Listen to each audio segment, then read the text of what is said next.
Assalamualaikum warahmatullahi wabarakatuh. Halo teman-teman semua, perkenalkan nama saya Najwa Anaya dari kelas Fisika E angkatan 2020 dengan NIM 2030614414. Di sini saya akan menyampaikan materi mengenai termodinamika statistik sebagai bahan untuk melengkapi penilaian ujian akhir semester pada mata kuliah Fisika Statistik dengan dosen pengampu Pak Supahar. Bagaimana sih materinya? Silakan menyaksikan berikut ini. Oke, baik. Langsung saja kita masuk ke materi, yaitu mengenai termodinamika statistik. Apa aja sih materi yang akan dibahas pada termodinamika statistik ini? Kita lihat di sini pertama ada tingkat energi dan keadaan energi, kemudian yang kedua keadaan makro dan keadaan mikro, yang ketiga peluang termodinamika, dan yang keempat adalah contoh soal dari materi yang telah kita bahas sebelumnya. Sebelum masuk ke materi yang pertama, di sini ada pendahuluan mengenai termodinamika statistik. Dijelaskan bahwa termodinamika statistik juga biasa disebut mekanika statistik.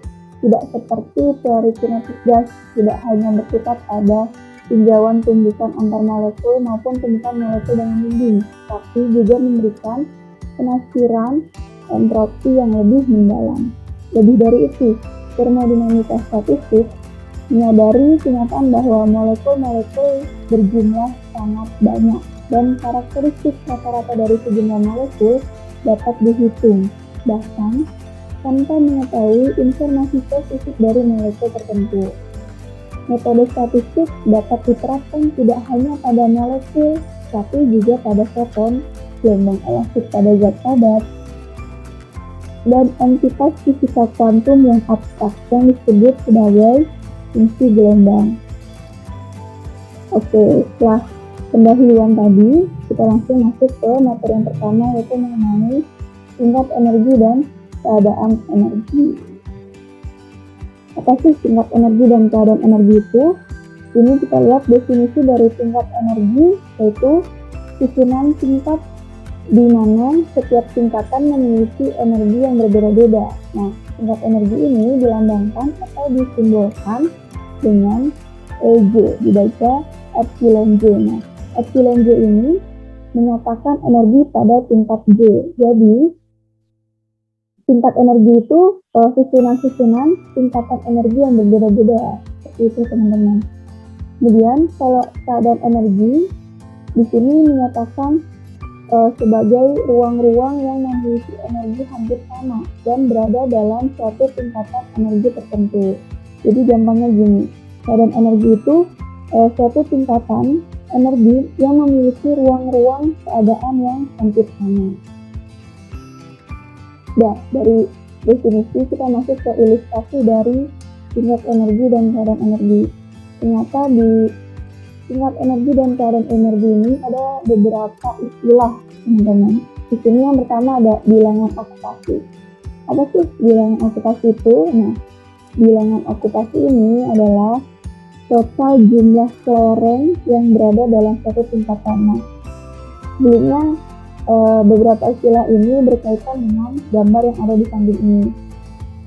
Nah, langsung aja kita masuk ke bilangan okupasi. Kan tadi dikatakan bahwa bilangan okupasi itu adalah total jumlah kelereng yang berada dalam suatu tingkatan yang dilambangkan dengan M besar J. Nah, jadi di sini kan ada beberapa tingkatan gitu ya, teman-teman. Nah, misalnya ini kan ada kotak. Nah, di dalam kotak ini ada bulat-bulat gitu nih. Nah, bulat-bulat ini adalah kelereng. Jadi, kalau bilangan okupasi ini banyaknya kelereng pada satu kotak ini. Kita lihat di lapisan yang pertama. Ini ada, kita hitung ada 1, 2, 3, 4, 5. Berarti total bilangan okupasinya atau M-nya ada 5. Gitu. Kemudian ini yang lapisan kedua. Kita lihat nih, kelerengnya ada 1, 2, 3, 4. M-nya ada 4. Kemudian ini yang lapisan ketiga, ada 1, 2, 3. Berarti M-nya ada 3. Lapisan terakhir, ada 1, 2. Berarti MJ-nya ada 2, betul. Oke, selanjutnya istilah yang kedua ada degenerasi. Tapi degenerasi ini adalah banyaknya box atau kotak yang berada dalam satu rak yang disimbolkan dengan GG. Jadi degenerasi ini adalah banyaknya kotak pada satu tingkatan gitu. Kalau di tingkatan pertama ini kan kotaknya ada satu, berarti G-nya ada satu. Di sini kotaknya ada 1, 2, 3, berarti G-nya ada 3. Kemudian ini lapisan ketiga, kotaknya ada 1, 2, 3, dan 4, berarti G-nya ada 4. Kemudian yang terakhir, kotaknya ada 1, 2, 3, 4, 5, berarti degenerasinya atau G-nya ada 5.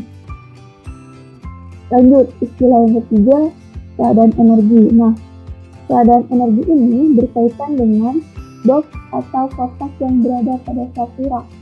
Sedangkan yang tingkat energi adalah rak-rak yang berada pada tingkatan berbeda atau dilambangkan dengan epsilon G. Lanjut. Nah, dengan jelas, jumlah dari bilangan okupasi Mg dari semua tingkat energi sama dengan jumlah total partikel M, atau dapat dituliskan secara matematis epsilon Mg sama dengan M. Kemudian, karena partikel dalam keadaan ini terlibat dalam beberapa keadaan G, semuanya memiliki energi yang sama Mg. Energi total dari partikel pada tingkat energi G adalah epsilon G Mg. Dan energi total E dari sistem adalah E atau energi total sama dengan sigma G epsilon G Mg. Kemudian, jika sistem berada dalam medan gaya konservatif seperti medan gravitasi, medan listrik, ataupun medan magnet, energi total akan terdiri dari sebagian dari potensial energi elektro dari sistem. Jika energi potensial adalah 0, jadi jika E-nya 0, maka energi total E merupakan energi dalam U. Jadi jika E-nya 0, energi total E-nya ini sama dengan energi dalam U. Nah, kalau kita tuliskan secara matematis, U sama dengan sigma epsilon G Mg. Oke, setelah kita bahas tadi keadaan energi dan tingkat energi, kita masuk ke bagian materi yang kedua mengenai keadaan mikro dan keadaan makro. Apa sih keadaan mikro dan keadaan makro itu? Nah, di sini kita lihat keadaan mikro ini adalah informasi tentang kumpulan benda banyak yang paling terperinci yang melukiskan secara tepat keadaan masing-masing benda. Sedangkan keadaan makro itu informasi tentang kumpulan benda banyak yang kurang terperinci, akan tetapi tetap melukiskan karakteristik kumpulan benda banyak. Jadi kalau keadaan mikro ini yaitu menjelaskan kumpulan benda itu terperinci sekali sehingga dapat melukiskan secara tepat dari keadaan masing-masing benda. Sedangkan yang keadaan makro ini yaitu informasi kumpulan benda itu kurang terperinci, tetapi juga bisa dapat melukiskan dari karakteristik benda banyak tersebut.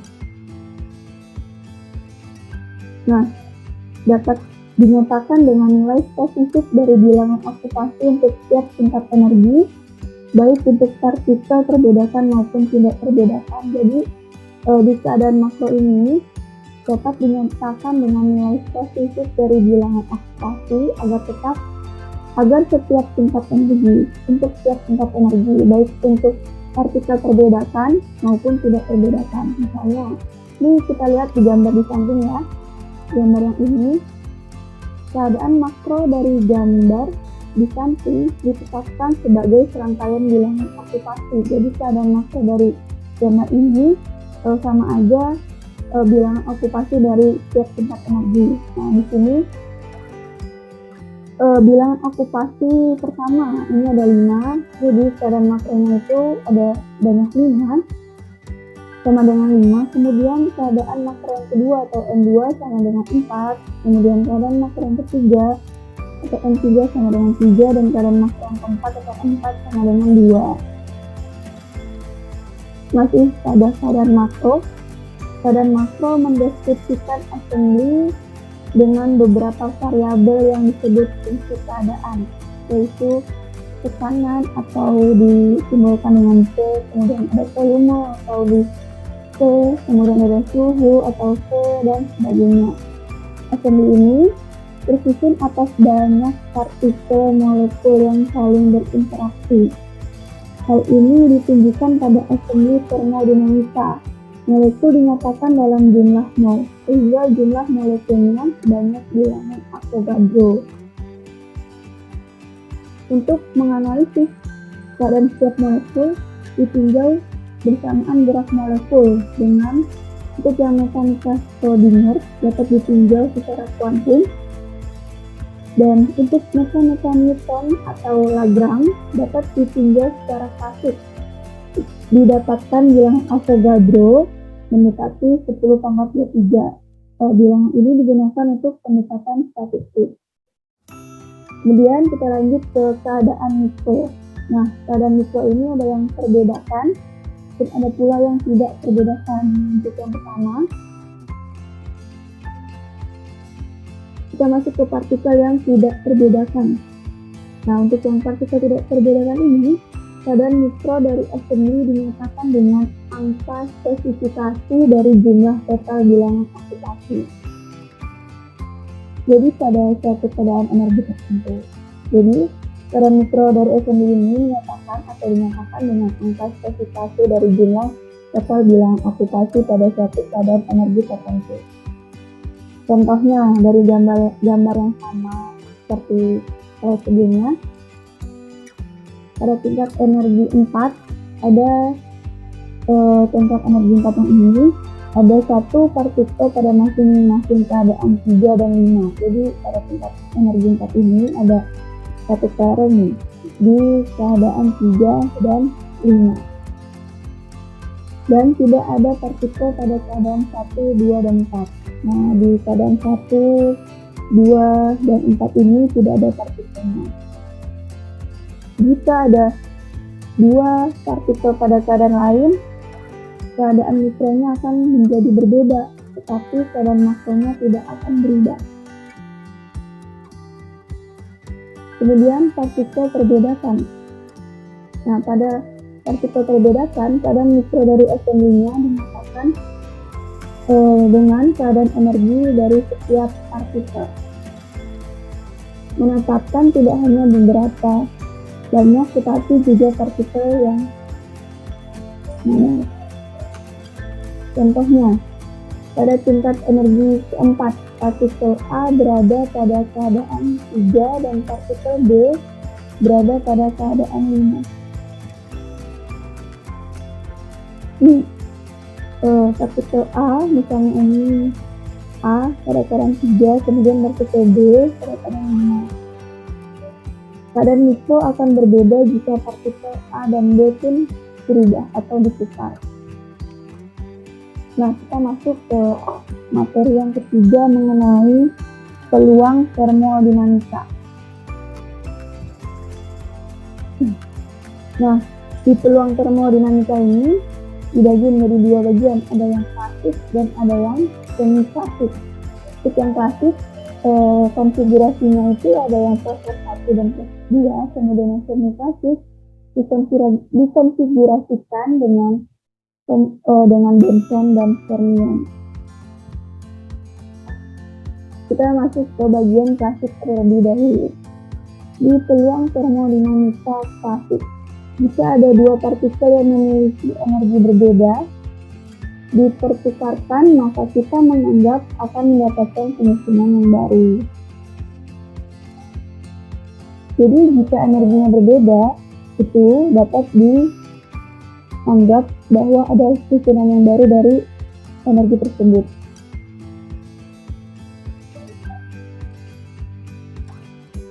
konfigurasi peluang termodinamika klasik. Untuk yang proses pertama, dari gambar ini membawa N buah sistem ke dalam assembly. Jadi N-nya di sini masuk ke sini dan membawa N buah sistem dalam suatu assembly. Untuk yang proses kedua, partikel-partikel dapat menempati keadaan 1 ataupun keadaan 2 hingga keadaan Tn. Nah, jadi jumlah cara untuk menempatkan partikel pertama pada kelompok 1 yang memiliki keadaan G1 adalah N1 cara. Hal yang sama juga berlaku bagi partikel kedua, ketiga, dan seterusnya hingga partikel Tn. Selanjutnya mengenai peluang termodinamika semi-klasik. Jika membandingkan antara partikel subatomik seperti proton dan elektron, maka sifat yang dapat dibedakan hilang. Pertukaran dua partikel yang memiliki tingkat energi berbeda tidak menghasilkan jenis penyusunan yang baru. Dikatakan bahwa partikel-partikel ini tidak dapat dibedakan. Jadi misalnya ada dua partikel yang berbeda, tetapi tidak menghasilkan susunan yang baru, maka dapat dikatakan partikel-partikel tersebut tidak dapat dibedakan. Nah, untuk mencari jumlah secara penempatan partikel pada sebuah keadaan, ini dapat dirumuskan dengan G1 kali G1 kali G1 hingga G1 N1 buah perkalian atau sama dengan G1 pangkat N1. Urutan pemilihan yang berbeda dari sejumlah N1 partikel yang ada tidak berpengaruh pada penyusunan asalkan jumlah partikel pada tiap bangku tetap jumlahnya. Urutan sejumlah N1 partikel menghasilkan N1 faktorial macam cara penyusunan. Dengan demikian, jumlah real cara penyusunan partikel pada sebuah keadaan seharusnya dirumuskan sebagai G1 pangkat N1 dibagi dengan N1 faktorial. Kemudian, secara umum, jumlah cara menempatkan Ns partikel di dalam masing-masing kelompok energi yang mengandung Gs keadaan sama dengan Gs pangkat Ns dibagi dengan Ns faktorial. Sedangkan untuk mencari jumlah cara mendistribusikan secara bersama-sama N1 sistem pada kelompok dengan G1 keadaan, kemudian N2 sistem kelompok dengan G2 keadaan, hingga Nj sistem pada kelompok dengan Gj keadaan adalah jumlah operasi perkalian dari Gs Ns per Gs pangkat Ns dibagi dengan Ns faktorial. Dengan demikian, jumlah total cara menempatkan N buah sistem keadaan ke dalam konfigurasi diagram yang mengandung sistem pada kelompok dengan keadaan adalah di sini dilambangkan dengan W. W sama dengan N faktorial dikali jumlah operasi penjumlahan dari Gs pangkat Ns dibagi dengan Ns faktorial. Nah, karena mendapatkan koreksian dengan menggunakan statistik kuantum yang seharusnya tetap memperhatikan sifat statistik dari partikel gas, apakah bersifat sebagai Bunsen atau Fermi, sehingga menjadi peluang termodinamika suatu keadaan makro semi-klasik. Sehingga rumus yang tadi pun rumus yang ini berubah menjadi WSK atau SK-nya di sini adalah semi-klasik sama dengan operasi penjumlahan dari Gj pangkat Mj dibagi Mj faktorial.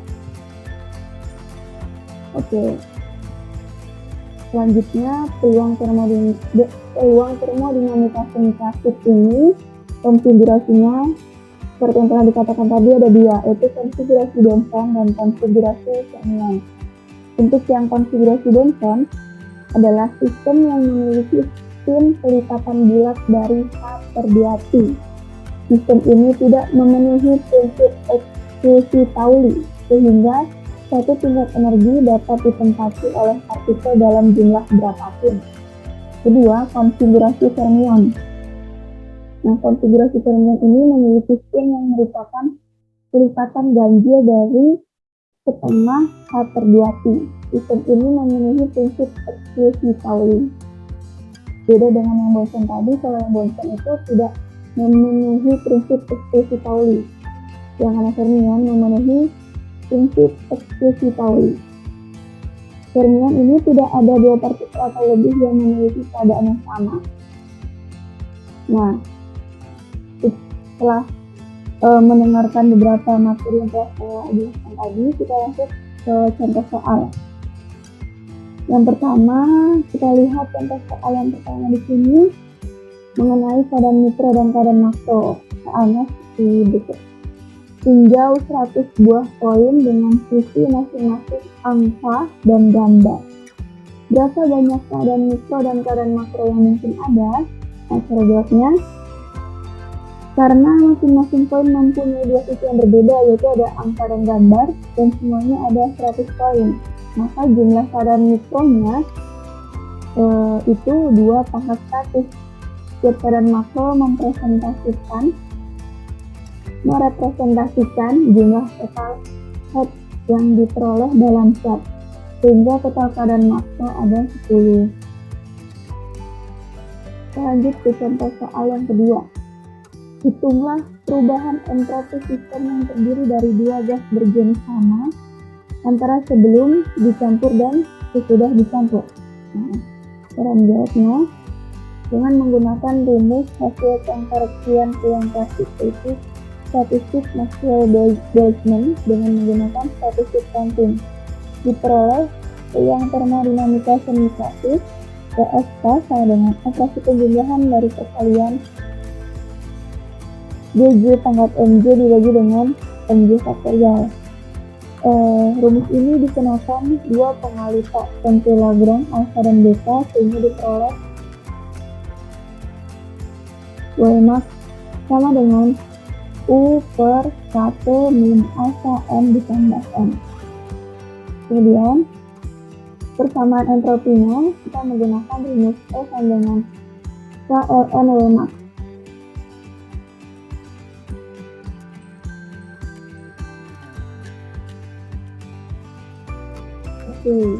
Di sini kita menggunakan rumus persamaan entropi S sama dengan K ln Wmax, sehingga S sama dengan N ln dikali P kali 2 Pi N1 pangkat 3/2 dibagi dengan N1 pangkat 3 ditambah 5/2 NK. Nah, persamaan entropi sebelum dicampur menjadi S1 sama dengan N ln dikali P kali 2 Pi N1 pangkat 3/2 kemudian dibagi NH pangkat 3 ditambah 5/2 NK, dan S2 nya menjadi N ln dikali P kali 2 Pi N1 pangkat 3/2 dibagi NH pangkat 3 ditambah 5/2 NK, sehingga entropi total sebelum gas dicampur sama dengan S sama dengan S1 ditambah S2 sama dengan 2S1 atau sama dengan 2S2. Karena nilai S1 dan S2 nya sama, maka hasilnya pun dapat 2S1 ataupun dapat juga 2S2 seperti itu. Selanjutnya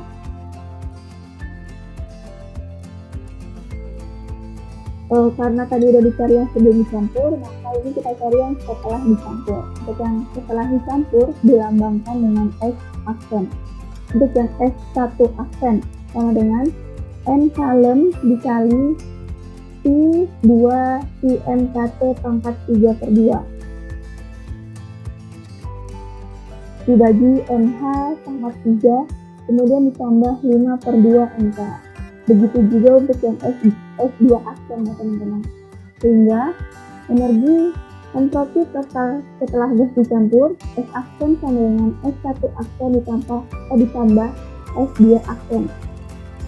Karena nilai S1 aksen dan S2 aksen sama, maka dapat menjadi hasilnya 2 S aksen ataupun 2 S2 aksen. Oke, kita ulang. S aksen sama dengan S1 aksen ditambah S2 aksen. Karena nilai S1 aksen dan S2 aksennya sama, maka S aksennya ini bisa 2 S1 aksen ataupun bisa juga 2 S2 aksen. Sehingga perubahan entropinya dilambangkan dengan delta S sama dengan S aksen atau entropi total setelah gas dicampur dikurang dengan S saja atau entropi total sebelum gas dicampur. Dengan nilai S aksennya itu adalah 2S aksen, 2S1 aksen dikurang 2S1 sehingga perubahan entropinya sama dengan 0. Seperti itu teman-teman. Mungkin itu saja penjelasan yang dapat saya berikan mengenai termodinamika statistik. Terima kasih. Assalamualaikum warahmatullahi wabarakatuh.